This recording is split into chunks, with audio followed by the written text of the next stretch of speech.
Hello दोस्तों, कैसे आप सभी। उम्मीद करते हैं कि स्वस्थ होंगे, मस्त होंगे, व्यस्त होंगे। आज 30 सितंबर 2024 दिन सोमवार का हिंदी तिथि आश्विन मास के कृष्ण पक्ष की त्रयोदशी तिथि। और आइए बात करते हैं आज के मुख्य समाचार, बड़ी खबरें, देश और दुनिया का ताजा अपडेट लेकर हाजिर हो गए। आज का ये वीडियो भी बहुत ज्यादा स्पेशल होने वाला, किसान भाइयों के लिए, युवाओं के लिए, कर्मचारियों के लिए, माता और बहनों के लिए, बुजुर्गों की पेंशन के लिए और साथ ही पढ़ने वाले बच्चों के लिए भी काफी सारी महत्वपूर्ण बड़ी काम की खबरें आई है। वीडियो में आपको बहुत मजा आने वाला है। काम की बड़ी खबरें, अपडेट, जानकारियां देखने वाले हैं। पूरा वीडियो आप ध्यान से आखिर तक जरूर देखते रहिएगा, है ना। तो बिना टाइम विलंब के शुरुआत करते हैं आज की पहली बड़ी खबर। सबसे पहले आपको बताएं, जम्मू कश्मीर में विधानसभा चुनाव के तीसरे और आखिरी चरण के लिए प्रचार रविवार शाम को थम गया है और इस चरण में 7 जिलों की 40 सीटों के लिए 1 अक्टूबर को मतदान किया जाएगा, यानी कल मतदान होगा। अनुच्छेद 370 को निरस्त किए जाने के बाद हो रहे इस पहले चुनाव में सभी दलों ने अंतिम दिन अपनी पूरी ताकत झोंक दी। आखिरी चरण का चुनाव प्रचार थम गया है और 40 सीटों पर कल मतदान होगा।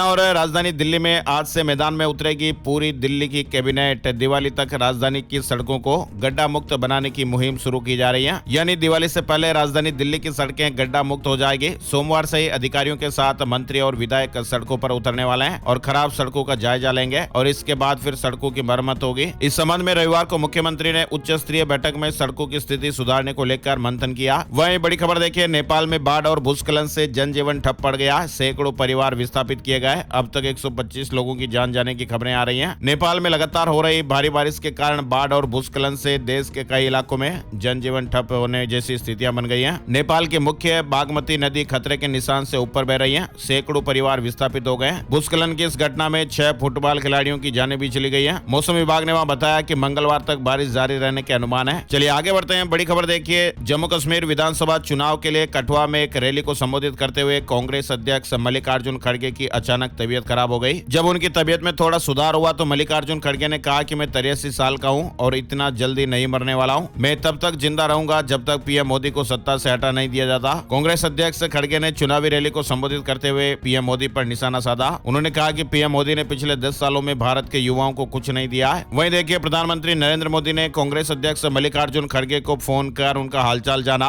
और उनके स्वास्थ्य के बारे में जानकारी ली है। जम्मू कश्मीर के बिलावर में रविवार 29 सितंबर को एक चुनावी रैली को संबोधित करते हुए कांग्रेस अध्यक्ष मल्लिकार्जुन खड़गे की तबीयत बिगड़ गई थी।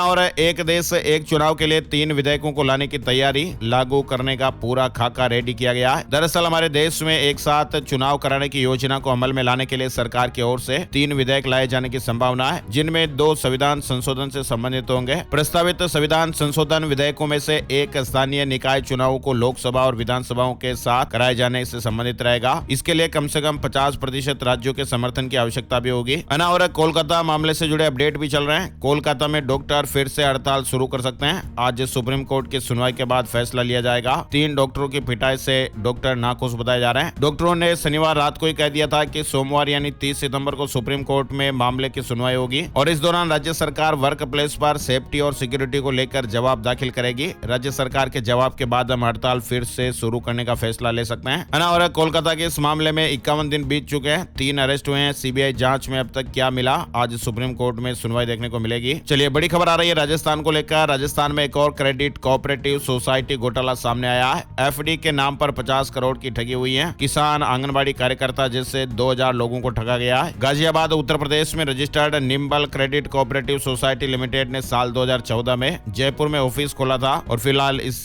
कंपनी के जुड़े हुए लोग बता रहे हैं कि उनको पैसा वापस नहीं मिल रहा है। चलिए आगे बढ़ते हैं। बड़ी खबर, हिजबुल्लाह चीफ नसरल्लाह की डेड बॉडी मिल गई है। शरीर पर हमले के निशान नहीं है। ब्लास्ट के झटके से मौत की आशंका व्यक्त की जा रही है। फिलहाल लेबनान पर इजरायल के हमले जारी हैं। इधर रविवार को इजरायल ने लेबनान से सटी सीमा पर टैंक तैनात कर दिए हैं। अल जजीरा ने इनकी तस्वीरें भी जारी की हैं। वहीं अमेरिका के रक्षा मंत्रालय ने कहा कि उसे नसरल्लाह पर हमले के बारे में पता था। इजरायल ने ऑपरेशन के लिए लड़ाकू विमानों के उड़ान भरने के बाद उसे जानकारी दी थी। बताया जा रहा है कि हसन नसरल्लाह के साथ 20 से अधिक हिजबुल्लाह कमांडरों की जानें भी चली गई हैं। आईडीएफ ने यह बड़ा खुलासा किया है। लेबनान में रहने वाले लोग कह रहे हैं कि इजरायल लगातार बम गिरा रहा है। हमारी सरकार, सेना गायब है। बचने के लिए 20-20 किलोमीटर पैदल चल रहे हैं लोग और कह रहे हैं कि ऐसी तबाही कभी नहीं देखी। वहीं ईरान की इजरायल को चेतावनी आई है, कहा कि हिजबुल्लाह और मजबूत होगा, नसरल्लाह की मौत का बदला लिया जाएगा। और इस बैरूत हमले पर यूएन महासचिव गुटेरेस ने चिंता व्यक्त की है और कहा कि अब हिंसा रुकनी चाहिए। संयुक्त राष्ट्र प्रमुख एंटोनियो गुटेरेस ने कहा कि लेबनान और इजरायल के लोग साथ ही पूरा क्षेत्र युद्ध का जोखिम नहीं उठा सकते हैं। और इसी बीच यूनिसेफ ने बेरूत में हमलों पर चिंता जताई है। साथ ही भी हाल ही में हुई हिंसा की निंदा भी की गई, जिसमें हजारों लोगों की जानें चली गई हैं। वहीं यूएस से भी बड़ी खबर आ रही है। मध्य पूर्व में पूर्ण युद्ध से बचना चाहिए। जो बाइडेन ने कहा कि वह इजरायली प्रधानमंत्री नेतन्याहू से बातचीत करेंगे। और इजरायल ने यमन में हुती विद्रोहियों के ठिकानों पर भी बड़ा हमला किया है। हुती विद्रोहियों ने भी हाल ही में तेल अवीव और मध्य इजरायल में हमले किए थे। उसके जवाब में इजरायल ने हमला किया। इजरायल ने अब यमन में हुती विद्रोहियों के ठिकानों को निशाना बनाया है। इधर इजरायल में नेतन्याहू सरकार को और बड़ा फायदा मिला है। नेतन्याहू सरकार में विपक्षी नेता गिदोन सार शामिल हो गए। कह रहे हैं कि यह देशभक्ति का सही समय है। गिदोन सार ने सरकार में शामिल करने पर नेतन्याहू का आभार जताया। उन्होंने कहा कि मौजूदा दौर में इजरायल की सरकार, उसकी एकता और सामंजस्य को मजबूत करना बहुत ही जरूरी है। इसलिए मैंने प्रधानमंत्री नेतन्याहू के अनुरोध को स्वीकार किया है। इजरायल के प्रधानमंत्री बेंजामिन नेतन्याहू सरकार में विपक्षी नेता गिदोन सार शामिल हो गए। इधर खबर है कि अमेरिका ने सीरिया में हवाई हमला किया है। आईएस और अलकायदा के 37 आतंकियों को ढेर कर दिया गया। चलिए अब आगे बढ़ते हैं। हमारे देश से जुड़ी महत्वपूर्ण बड़ी खबरें। हरियाणा में असम के सीएम ने कहा कि हमें डॉक्टर इंजीनियर चाहिए, मुल्ला नहीं। देश से एक एक बाबर को धक्का देकर निकालेंगे। 600 मदरसे बंद किए और बाकी भी करूंगा। हरियाणा विधानसभा चुनाव के बीच सोनीपत पहुंचे असम के मुख्यमंत्री हेमंत बिस्वा शर्मा ने कहा है, कांग्रेस ने देश के कोने कोने में छोटे मोटे बाबर पाल रखे हैं और हमें ऐसा करना है जैसा अयोध्या में बाबर राज खत्म हुआ, राम राज्य शुरू हुआ। इस देश में अभी भी छोटे मोटे बाबर घूम रहे हैं। सबको धक्का देकर हमें इस देश से निकालना है। राहुल गांधी हमारे असम में आए थे, मुझको पूछ रहे थे कि आपने 600 मदरसा बंद कर दिए, आगे आपका क्या इरादा है। मैंने राहुल गांधी को बोला कि अभी तो 600 बंद किए हैं, आगे जाकर सबको बंद कर दूंगा। यही हमारा इरादा और कुछ इरादा नहीं है। हमें देश में मदरसा शिक्षा नहीं चाहिए, हमें डॉक्टर और इंजीनियर चाहिए। चलिए बड़ी खबर देखिए। सुनीता विलियम्स को वापस लाने के लिए स्पेस एक्स का रॉकेट रवाना हो गया। 2 एस्ट्रोनॉट भी साथ गए हैं। 6 महीने से वो अंतरिक्ष में फंसे हुए हैं। बड़ी खबर है। रेवाड़ी में जनता से बोले केजरीवाल, कहा कि मुझे वोट दे दो, मैं आपके बच्चों का भविष्य बना दूंगा। दिल्ली के विकास से बीजेपी परेशान है। लोगों से कहा कि मुझे वोट दे दो, मैं आपके बच्चों का भविष्य बना दूंगा, पढ़े लिखे युवाओं का रोजगार का इंतजाम कर दूंगा। चलिए बड़ी खबर देखते हैं। हरियाणा में 5 अक्टूबर को 90 विधानसभा सीटों पर चुनाव होने वाले हैं। सभी स्टार प्रचारक अपनी अपनी पार्टियों के उम्मीदवारों के पक्ष में वोट मांगने में जुटे हुए हैं। और इसी बीच आज यानी 30 सितंबर को कांग्रेस के वरिष्ठ नेता राहुल गांधी और प्रियंका गांधी अंबाला की विधानसभा सीट नारायणगढ़ में पहुंच रहे हैं। नारायणगढ़ में आज राहुल गांधी और प्रियंका गांधी का रोड शो होगा। अमित शाह की हरियाणा में 5 लाख नौकरियों की गारंटी, कहा कि लेटर डाकिया लाएगा,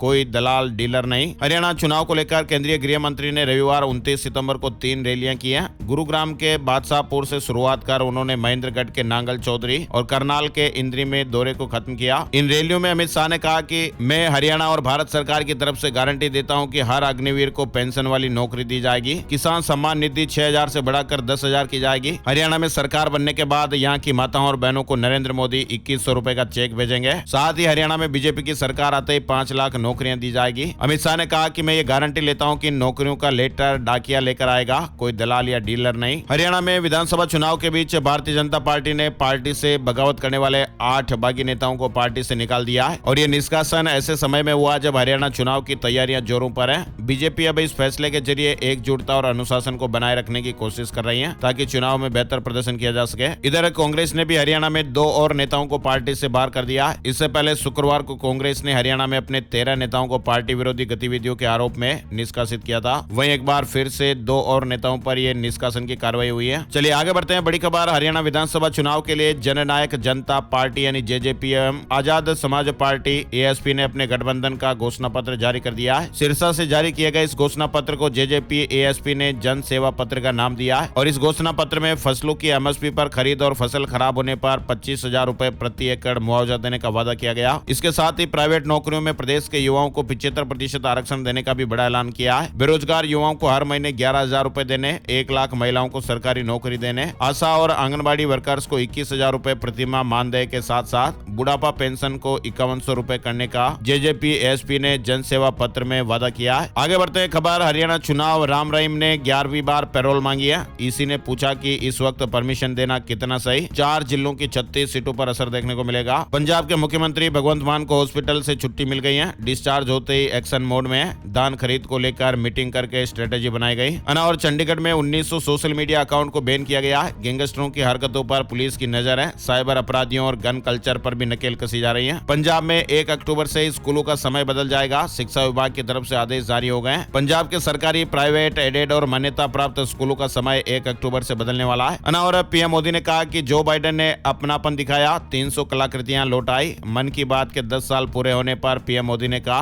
कार्यक्रम मंदिर में पूजा करने जैसा है। प्रधानमंत्री नरेंद्र मोदी ने मन की बात के 114वें एपिसोड में कहा है, हमारी यात्रा को 10 साल हो चुके हैं और ये कार्यक्रम विजयादशमी के दिन शुरू हुआ था। 10 साल पूरे होने के समय नवरात्रि का पहला दिन होगा।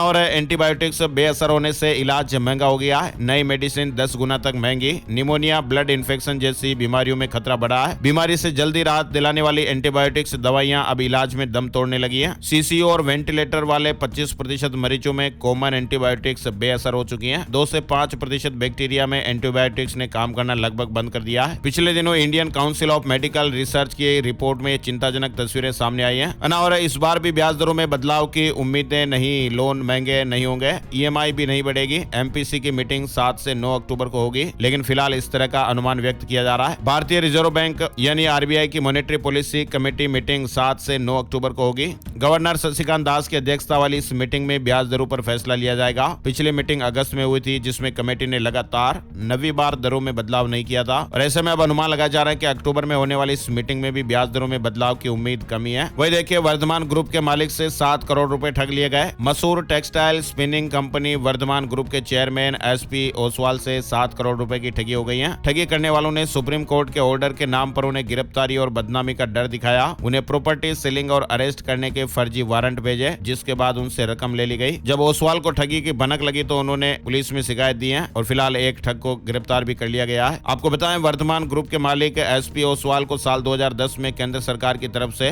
पद्म भूषण अवार्ड से भी सम्मानित किया जा चुका है और वर्धमान ग्रुप अभी हाल ही में देश की नामी कंपनियों में से एक है। चलिए बड़ी खबर देखिए, उत्तर प्रदेश में ट्रेन पलटाने की साजिश नाकाम। कानपुर में ट्रैक पर सिलेंडर मिला, लोको पायलट की सूझबूझ से हादसा टल गया है। छत्तीसगढ़ से जुड़ा अपडेट आ रहा है, एसबीआई बैंक की फर्जी ब्रांच तक खोल दी गई। एक बड़ा भंडाफोड़ हुआ है, कंप्यूटर और अन्य सामग्री जब्त की गई। 3 लोगों पर एफआईआर दर्ज हुई है। छत्तीसगढ़ के शक्ति जिले में पुलिस ने भारतीय स्टेट बैंक यानी एसबीआई बैंक की फर्जी ब्रांच का भंडाफोड़ किया। फेस्टिव सीजन में तगड़ी खरीदारी के मूड में भारतीय ऑफर के लालच से प्रेरित होते हैं। सर्वे में एक बड़ी बात सामने आई है। वहीं बड़ी खबर देखिए, कंगाल पाकिस्तान ने आईएमएफ की शर्त को मानते हुए करीब 1.5 लाख सरकारी नौकरियों को खत्म कर दिया है और आधा दर्जन मंत्रालयों को बंद कर दिया है, यानी 6 मंत्रालय बंद हो गए हैं। केस संकट से जूझ रहे पाकिस्तान ने रविवार को आईएमएफ के 7 अरब अमेरिकी डॉलर का लोन एग्रीमेंट को मान लिया है। इस एग्रीमेंट में शर्तों के अनुसार पाकिस्तान की सरकार ने लगभग 1.5 लाख सरकारी पदों को खत्म किया, 6 मंत्रालयों को बंद करने की घोषणा की और 2 अन्य मंत्रालयों को आपस में मर्ज कर दिया गया। 26 सितंबर को आईएमएफ ने सहायता पैकेज को मंजूरी दे दी थी। एमसीडी स्टैंडिंग कमेटी इलेक्शन से जुड़ा अपडेट आ रहा है। सुप्रीम कोर्ट पहुंची आम आदमी पार्टी, चुनाव को अवैध बताया। अभी हाल ही में दिल्ली नगर निगम की स्टैंडिंग कमेटी के 6ठे सदस्य के शुक्रवार को चुनाव हुए थे। इस चुनाव को आम आदमी पार्टी ने अवैध बताया और अब इस मामले को लेकर पार्टी सुप्रीम कोर्ट पहुंच गई है। छोटे छोटे बच्चों को बोल बोल कर पढ़ाएं, मजबूत होगा रिश्ता।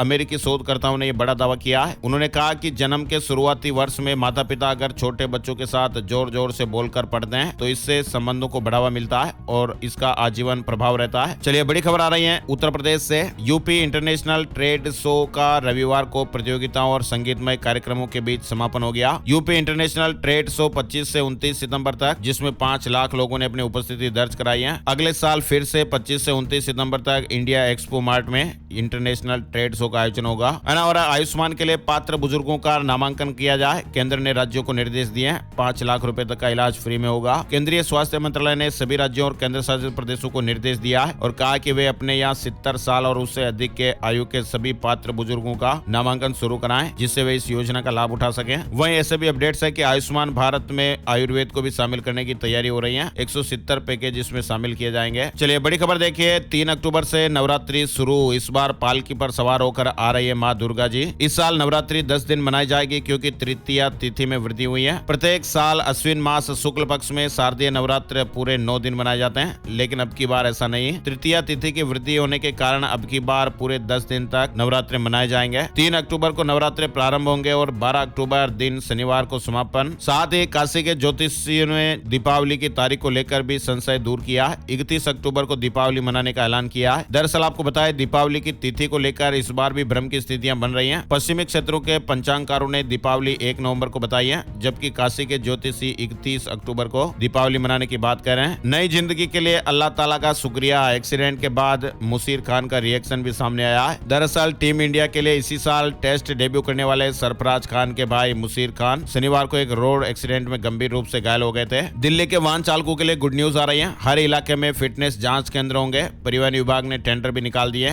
फिटनेस जांच के लिए इधर उधर भटकना नहीं पड़ेगा। और महाराष्ट्र से जुड़ा एक बड़ा अपडेट देखिए। महाराष्ट्र की एक प्रमुख टेक्नोलॉजी कंपनी यानी IT कंपनी के कर्मचारी की हार्ट अटैक से जान चली गई। कर्मचारी की उम्र 40 साल बताई जा रही है। नागपुर शहर में कंपनी के वॉशरूम में हृदय गति रुकने से कर्मचारी की जान चली गई। और 30 नवंबर तक सरकारी दफ्तरों में स्मार्ट मीटर लगाना जरूरी है। बिहार के मुख्य सचिव ने फाइनल अल्टीमेटम दे दिया है। बिहार में स्मार्ट मीटर पर सियासत भी भारी पड़ रही है। तेजस्वी ने नीतीश सरकार से 13 सवालों के जवाब मांगे हैं और कहा कि गरीबों पर सरकार अत्याचार कर रही है। और उत्तराखंड से जुड़ा अपडेट, अब जान जोखिम में डालकर नहीं करना पड़ेगा सफर। उत्तराखंड सरकार ने बड़ा फैसला लिया है। उत्तराखंड में नदी गदेरों को पार करने के लिए लगाई गई ट्रॉलियों का संचालन बंद किया जाएगा। सरकार ने लोक निर्माण विभाग को इन स्थानों पर पुल बनाने के निर्देश दिए हैं। राजस्थान से जुड़ा महत्वपूर्ण अपडेट आ रहा है। कर्मचारियों और पत्रकारों के लिए सरकार ने बड़ा फैसला लिया है। राजस्थान के CM भजनलाल शर्मा की अध्यक्षता में कैबिनेट की मीटिंग हुई और इसमें कई नीतिगत निर्णय लिए गए हैं। राजस्थान में अब चतुर्थ श्रेणी के कर्मचारियों के लिए भर्ती योग्यता 10वीं पास कर दी है। पहले ये 5वीं और 8वीं पास थी। संसदीय कार्य मंत्री जोगाराम पटेल ने कहा कि चतुर्थ श्रेणी कर्मचारी की योग्यता 5वीं और 8वीं की जगह अब 10वीं पास की गई है। लिखित परीक्षा के माध्यम से भर्तियां होगी। चतुर्थ श्रेणी कर्मचारियों की भर्ती चयन बोर्ड करेगा। चतुर्थ श्रेणी कर्मचारी की करीब 60,000 के आसपास भर्तियां होना बाकी है। पत्रकारों के लिए भी बड़ा फैसला लिया गया है। राजस्थान प्रेस प्रतिनिधि एक्रीडिटेशन नियमों में संशोधन किया गया है। स्वतंत्र पत्रकारों के लिए 50 वर्ष के लिए अब आयु 45 साल होगी। स्वतंत्र पत्रकारों के लिए अनुभव 25 से घटकर 15 वर्ष किया जाना है।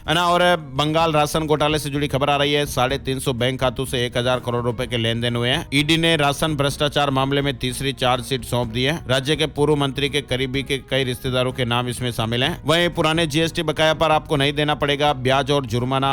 इन करदाताओं को फायदा मिलेगा। सरकार की ओर से GST में करदाताओं को बड़ी राहत दी गई है। ऐसे करदाता जिनको वित्त वर्ष 2017-18, 18-19 और 19-20 के लिए GST डिमांड नोटिस मिला था, अब वे अपने बकाया का भुगतान बिना ब्याज और जुर्माने के कर सकते हैं। लेकिन शर्त रहेगी कि टैक्स डिमांड नोटिस गैर धोखाधड़ी श्रेणी का होना चाहिए। सरकार द्वारा इसके लिए नोटिफिकेशन भी जारी कर दिया गया है। और PM मोदी ने महाराष्ट्र में 11,200 करोड़ रुपए की विकास परियोजनाएं, विभिन्न परियोजनाओं का शिलान्यास और उद्घाटन किया गया। सोलापुर एयरपोर्ट का भी शुभारंभ किया गया है। वहीं ईडी ने गेमिंग ऐप के जरिए भारत की अर्थव्यवस्था कमजोर करने की चीन की एक बड़ी साजिश का पर्दाफाश किया है। पहली बार ऑनलाइन गेमिंग ऐप फिविन से जुड़े 3 चीनी नागरिकों के क्रिप्टो अकाउंट फ्रीज करते हुए 25 करोड़ रुपए जब्त किए गए। ईडी की जांच में यह खुलासा हुआ कि इस ऐप के जरिए 400 करोड़ रुपए भारत से चीन भेजे गए। इस मामले में 4 भारतीय नागरिकों को भी अरेस्ट किया गया है। दिल्ली में एक कांस्टेबल की दर्दनाक जान ले ली गई। कार से पहले कई मीटर तक घसीटा और उसके बाद फिर दूसरी कार से कुचल दिया। हिमाचल प्रदेश से जुड़ा अपडेट है। सेब सीजन 90% पूरा हो गया है। इतनी पेटियों का कारोबार हुआ। यूनिवर्सल कार्टन से फायदा हुआ है। हिमाचल प्रदेश में सेब का अब तक 90% कारोबार हो चुका है और इस साल बागवानों को गत साल के मुकाबले दाम अच्छे मिले हैं। हालांकि अभी करीब 2 हफ्तों से दामों में गिरावट आई है। चलिए बड़ी खबर देखिए। वायाकॉम 18 और डिज्नी के विलय को मंजूरी मिल गई है। सरकार ने स्टार इंडिया को लाइसेंस दिया। नौकरी में काम के दबाव से घुट रही है लोगों की जान। भारत में 60% को बर्नआउट के लक्षण मिल रहे हैं। झारखंड में 5 लाख नए राशन कार्ड बनेंगे। खाद्य सुरक्षा योजना में विस्तार किया जाएगा। डीलर्स का कमीशन भी बढ़ेगा। मौसम और मानसून से जुड़े कुछ महत्वपूर्ण अपडेट भी जान लेते हैं।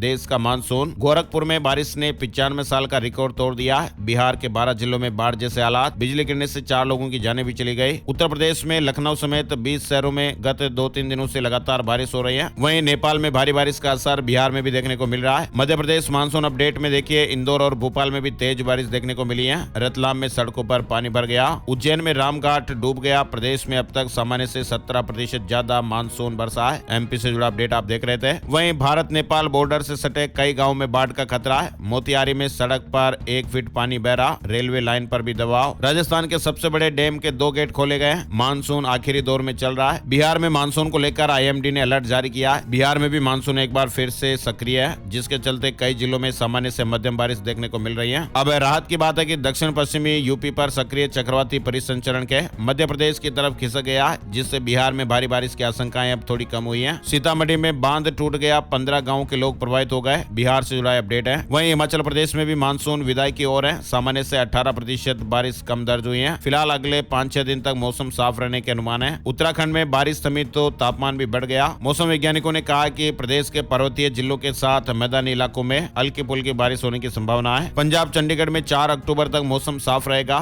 मानसून की विदाई भी अब चालू हो गई है। पंजाब में 28% कम बादल बरसे हैं। वहीं राज्यों से जुड़े कुछ महत्वपूर्ण अपडेट की ओर एक नजर डालते हैं। राजस्थान के केकड़ी से जुड़ी खबर आ रही है। केकड़ी जिले को हटाने की अटकलों के खिलाफ जिला बार एसोसिएशन के नेतृत्व में शहर वासियों ने लगातार दूसरे दिन भी पूर्ण बंद रखा। राजस्थान स्टेट डेंटल काउंसिल के 22 अक्टूबर को चुनाव होंगे। 4 सदस्य पद के लिए 12 कैंडिडेट का नॉमिनेशन हुआ है। मध्य प्रदेश से जुड़ा अपडेट आ रहा है। 1 अक्टूबर से हटने लगेगा रेत खनन पर प्रतिबंध। कलेक्टर तय करेंगे जिलों में कब से खनन होगा। वहीं देखिए मध्य प्रदेश में पटाखा विक्रेताओं के लिए अस्थायी लाइसेंस की ऑनलाइन प्रक्रिया शुरू हो गई है। 15 अक्टूबर तक ऑनलाइन आवेदन। विदेशी आतिशबाजी के विक्रय पर प्रतिबंध रहेगा। मध्य प्रदेश के जबलपुर से जुड़ी एक अपडेट खबर आ रही है। मृत कर्मचारी का 3 साल तक वेतन निकाला गया। फिलहाल हाईकोर्ट ने 3 कर्मचारियों की अग्रिम जमानत को निरस्त कर दिया है। 1 को राहत दी गई है। छत्तीसगढ़ से अयोध्या, काशी, मथुरा, उज्जैन, शिरडी के लिए डायरेक्ट बस सुविधा मिलेगी। सहाय सरकार ने मध्य प्रदेश से 53 नए मार्गों पर बस संचालित करने का एमओयू किया है। वहीं देखिए महादेव सट्टा ऐप से जुड़ा अपडेट भी है। 2 खाते से 1 करोड़ 65 लाख रुपए का ट्रांजैक्शन। भिलाई में 4 आरोपियों पर एफआईआर हुई है। Bihar inter school e sports championship के रजिस्ट्रेशन की तारीख बढ़ गई है। अब 10 अक्टूबर तक रजिस्ट्रेशन होगा। प्रथम पुरस्कार पाने वालों को 1 लाख रुपए मिलेंगे। बिहार में 24 घंटे में डेंगू के 132 मरीज। पटना में सबसे ज्यादा 55 मामले सामने आए। हिमाचल सरकार के खिलाफ मोर्चा खोलने की तैयारी। व्यावसायिक शिक्षकों ने 1 महीने का अल्टीमेटम दिया। शिमला में हल्ला बोल का ऐलान किया गया है। हिमाचल प्रदेश के सरकारी स्कूलों में तैनात व्यावसायिक शिक्षकों ने प्रदेश सरकार के खिलाफ मोर्चा खोलने की तैयारी कर ली है। वहीं आज 30 सितंबर का दिन है और कल है 1 अक्टूबर। 1 अक्टूबर से कई बड़े बदलाव देखने को मिलेंगे। नए नियम भी लागू होंगे जो आपकी जेब पर सीधा असर डालने वाले हैं। एलपीजी की कीमत, क्रेडिट कार्ड जैसे कुछ काम की चीजों के नियमों में बदलाव होने वाला है। एलपीजी गैस सिलेंडर के प्राइस से जुड़ा अपडेट देखने को मिलेगा। सीएनजी और पीएनजी की कीमतों में भी बदलाव हो सकता है। क्रेडिट कार्ड के नियम भी लागू होंगे। इसके अलावा 1 अक्टूबर से श्रमिकों की बढ़ी हुई मजदूरी मिलने लगेगी। अभी हाल ही में केंद्र में मोदी सरकार ने श्रमिकों के लिए न्यूनतम मजदूरी दर बढ़ाकर 1035 रुपए हर रोज कर दिए हैं। सुकन्या समृद्धि योजना के नियमों में भी बदलाव होगा। शेयर मार्केट में इन्वेस्ट करने वाले, निवेश करने वालों के लिए भी नए नियम लागू होने वाले हैं। शेयर बायबैक पर नया टैक्स नियम, बोनस शेयर पर नए नियम, आईपीओ के भी नियम बदल जाएंगे। इसके अलावा फ्लोटिंग रेट बॉन्ड पर टीडीएस, बीएसई ने ट्रांजैक्शन चार्ज बदले,